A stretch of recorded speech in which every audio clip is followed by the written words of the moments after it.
The year is 1200 BCE. The earth turns beneath a sky untroubled by machines, untouched by wires or steel.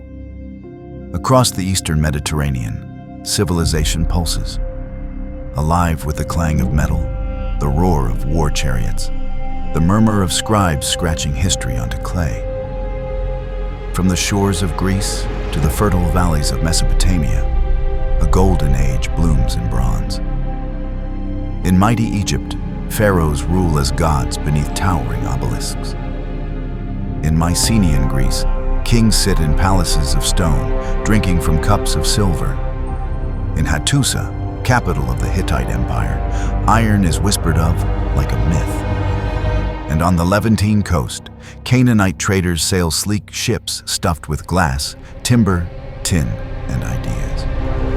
A web stretches across these lands, a web of trade, politics, warfare, and diplomacy. It is the first true global system, and it is about to collapse, without warning, without mercy, without a single, simple explanation. This is the story of the mysterious death of the Bronze Age.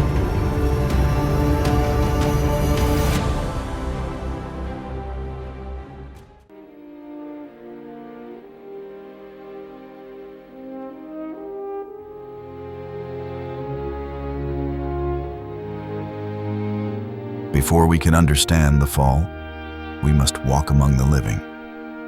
The Bronze Age, named for its signature metal, spanned nearly 2 millennia. Bronze, an alloy of copper and tin, was the supermaterial of its day. Stronger than stone, easier to cast than iron, it fueled the engines of war, agriculture, and art. But bronze was more than just metal. It was a symbol of a connected world.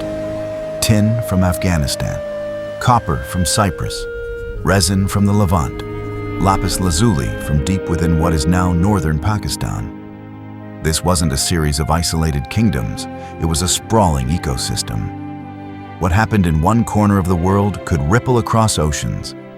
Cuneiform tablets record grain shipments, diplomatic marriages, treaties, and threats.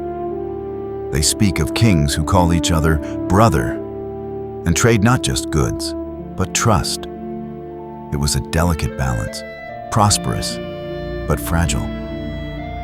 And then it shattered. Somewhere around 1200 BCE, the balance tipped. The signs are scattered like broken pottery across the archaeological record. Cities burn, fortresses fall, trade routes go silent. In the space of just a few decades, the great palaces of Mycenae, Ugarit, Hattusa, and countless others lie in ruins. The Hittite Empire, gone. The Mycenaean kingdoms, vanished. Even mighty Egypt, though it survives, is scarred and diminished. So, what happened? Let's peel back the layers. Historians once sought a single culprit, a clean answer. But the truth is, collapse is rarely that simple. It is not a knife.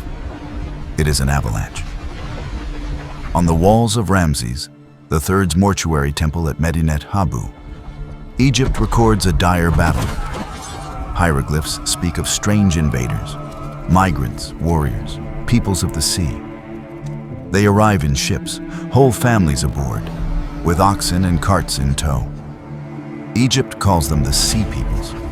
They ravage Anatolia. They swarm the Levant. They strike Egypt itself. But who were they? Refugees? Raiders? A desperate coalition of displaced tribes? Their names, Shurden, Shekelesh, Palaset, echo faintly through time. But their origin is shrouded in mystery. The Sea Peoples didn't cause the collapse. They were part of it, a symptom of something deeper unraveling beneath the surface. The Mediterranean lies atop a restless cradle of tectonic plates. Archaeological layers tell of repeated destruction, not by sword or fire, but by earth. Walls sheared clean, buildings toppled in uniform patterns, entire cities crumbled overnight. between 1225 and 1175 BCE. A wave of earthquakes, possibly part of a seismic storm, rattled through the Aegean and Anatolia. As cities fell, chaos rose. Governments weakened, roads became dangerous, trade withered. Recovery, if possible at all, was slow. And then, the sky turned against them. Sediment cores, pollen samples, and isotope analysis tell of a sudden drought around 1200 BCE, lasting years, even decades. In Syria and Canaan, crops failed, rivers shrank, famine crept like a shadow. Tablets from Ugarit beg for grain, letters from Hatti speak of starvation. In a world dependent on surplus, drought was a death sentence. Hungry people become desperate people. Desperate people move. When they move, they clash. Empires crumble not only from invasion, but from hunger. But perhaps the most damning force was complexity itself. The Bronze Age world was a high-wire act of diplomacy, trade, and trust, and it left no room for error. When routes were blocked, armies overstretched, or harvests failed, there was no cushion. Like a house of cards, when one kingdom fell, it pulled down its neighbors. International trade routes vanished. Artisans lost materials, armies lost weapons, bureaucracies collapsed. And so, the world unstitched itself.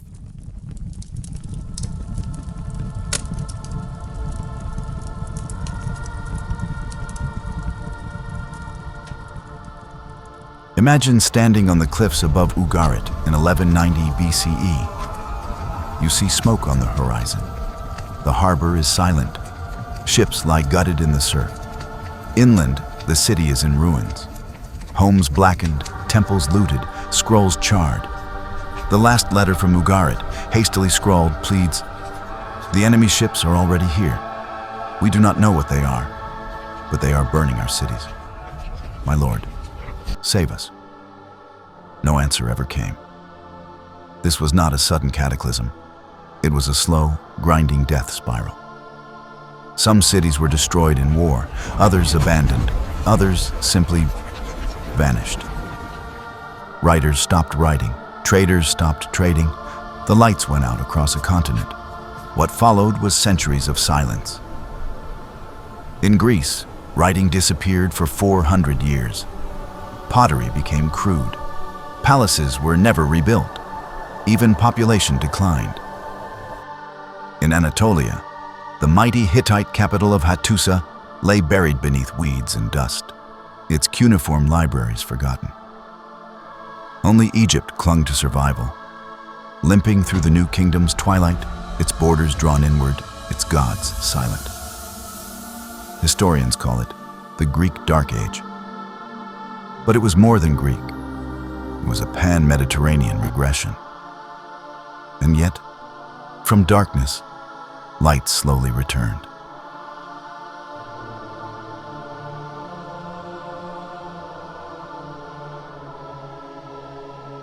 Around 800 BCE, new winds began to stir. Iron, once rare, now flowed from forges in Anatolia and Greece. It was harder than bronze and more abundant. A new age was dawning. Phoenicians revived trade across the seas. Greeks reinvented writing. New powers rose: Assyria, Persia, Carthage, eventually Rome. But they did not rise in ignorance. The ruins of the Bronze Age lingered, silent, broken, but not forgotten. And beneath the dust, lessons waited to be learned. The death of the Bronze Age is not a cautionary tale, it is a mirror.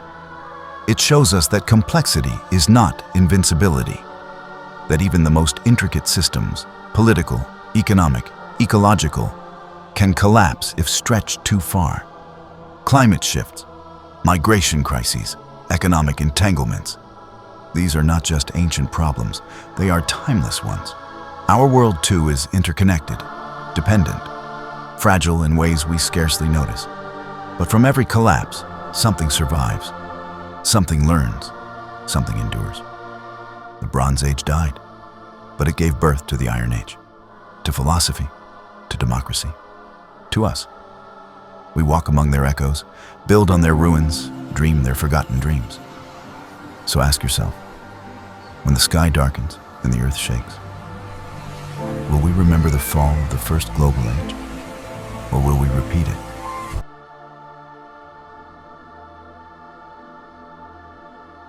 If you found yourself drawn into this mystery, into the ancient silence that still hums beneath our feet, then join us. Because history isn't just what's written, it's what's hidden. Like, subscribe. And continue this journey through the lost chapters of Earth's past. Because the story of us is far from over.